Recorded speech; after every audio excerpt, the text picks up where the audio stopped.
পুজোর জিনিসে নিয়ে এসছে আর ওকে সব দেখতে হবে। এই যে লক্ষ্মীর ভান্ডার।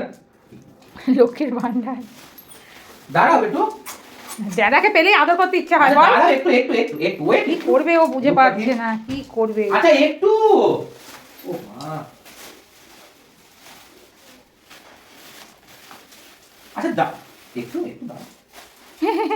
এই যে সলতে আছে, ধুনো আছে, আর কর্পূর অন্য কোনো কর্পূর ইউজ করবে না, ঠিক আছে? এই কর্পূরটা ইউজ করবে সবসময়। সব কিছুতে সিনথেটিক নিয়ে মেশানো আছে, আমাকে পরীক্ষা করে দেখালো দুটো কর্পূরের মধ্যে ডিফারেন্স। ওইগুলো কর্পূর নয়, ওইগুলো মোমকে মডিফাই করে বানানো হচ্ছে, ওইগুলোতে কর্পূর নেই। ওই জন্য ওগুলো তো গন্ধ হয় না, তাই ভাবে কর্পূর তো গন্ধ হবে, এটা শুধু ধোঁয়ার গন্ধ উঠছে। এই কর্পূরগুলো যে স্মেলটা হয়, স্মেলটা নেই, কর্পূরের স্মেলটা দরকার ঘরে। এই তোমার হলুদ কি সালু চেয়েছিলে, দিয়ে দিয়েছি, এনে দিয়েছি, হ্যাঁ না ওইগুলো রেখে দাও চেয়ারের ওপরে। ধূপটা একটা জ্বালিও আজকে, ওই তো পুজো দেবো যখন তখন। চল নেই বেটা, কি এনেছে ওকে দেখতেই হবে, কি এনেছে। প্যাকেটে কিছু আনা মানে ওর জন্য কি কিছু এনেছো তুমি? হ্যাঁ, দাদা কি তোমার জন্য কিচ্ছু আনেনি? এ বাবা, হাড্ডিও আনেনি? এ বাবা,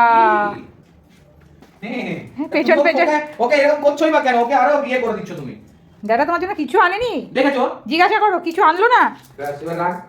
কিচ্ছু আনলো না দাদা ওদের চলে এসো, জন্য? এদিকে এসো, এদিকে বসো। কোনো কথা নেই দাদার সাথে। আচ্ছা হাতি নিয়ে এসো, যাও।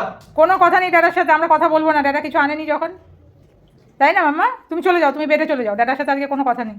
যাও যাও যাও, বেডে গিয়ে বসো, তুমি যাও। এইখানেও কিছু আনেনি গো, এইটাও পাখিদের খাবার এনেছে দাদা।